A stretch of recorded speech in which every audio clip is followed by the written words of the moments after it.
spet boste zasledili v Kozbekovem dnevniku en pasus, ki je izredno po mojem mnenju pomemben, zaradi tega, ker on odraža to, kar jaz vem, da je bilo Kozbekovo razpoloženje.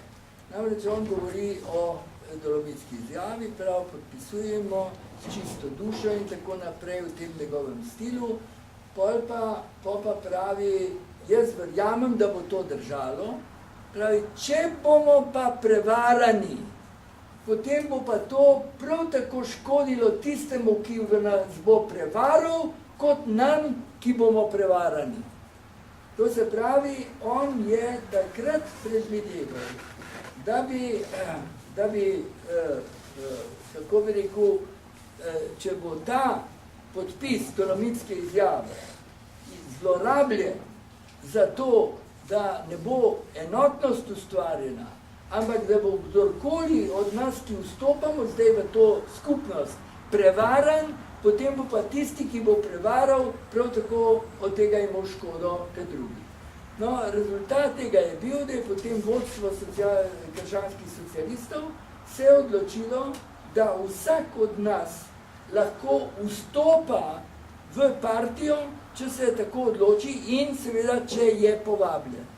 In zaradi tega sta od 3 članov vodstva krščanskih socialistov Breclj in Pfeiffer oba takoj po podpisu dolomitske izjave stopila v partijo in postala člana partije. Edino Kozbek ni postal, formalno ni postal član partije, moram vam pa reči, kar se tiče pristnosti odnosov med Kozbekom in Kidričem, v tem pogledu ni bilo nobenega dvoma. Še eno stvar bi vam rad rekel. Jaz smatram, ampak zdaj boste pa to, prosim, vzeli zelo kot osebno izjavo.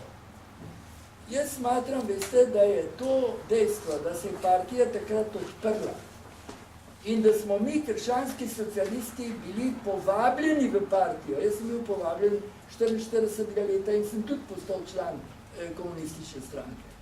Ampak to, da smo mi bili povabljeni v komunistično stranko in skupaj z nami tudi naši aktivisti na terenu, je fizionomijo slovenske komunistične stranke spremenilo.